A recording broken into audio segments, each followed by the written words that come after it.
I don't see myself anywhere else right now. Because আমার কাছে মনে হয় অ্যাক্টিং এটা আমার এখন নেশা এবং সে সাথে আমার একটা পেশা হয়ে দাঁড়িয়েছে এবং এটা করে আমি সবচেয়ে বেশি আনন্দ লাভ করি।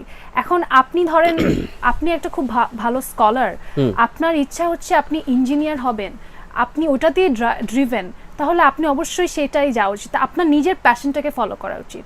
তো আমার মনে হয় যদি কারো প্যাশন থাকে এই লাইনে আসার, তো তাহলে hard work, passion, dedication and honesty is very important. যদি আপনি ট্রুলি কাজ করতে চান, এবং আমার যেমন হ্যাঁ আমার শুরুর দিকে ছিল না, কিন্তু আসলে আমার মনে অবশ্যই সুপ্ত বাসনা একটা ছিল, না হলে কিন্তু আমি রিয়েলাইজ করতাম না। কারণ আমি যখন দেখতাম যে আমি আসলে চাচ্ছি না, আমি জোর করে কাজ করছি, আমি কিন্তু এমনিতেই অটো স্টপ করে ফেলতাম।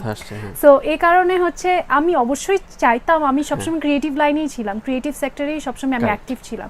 তো সেক্ষেত্রে যদি কেউ এরকম হয়ে থাকে, আমি বলবো অবশ্যই হ্যাঁ তোমার অনেস্ট থাকতে হবে, যে কাজই করো সে কাজের প্রতি যদি অনেস্টিটা বজায় থাকে।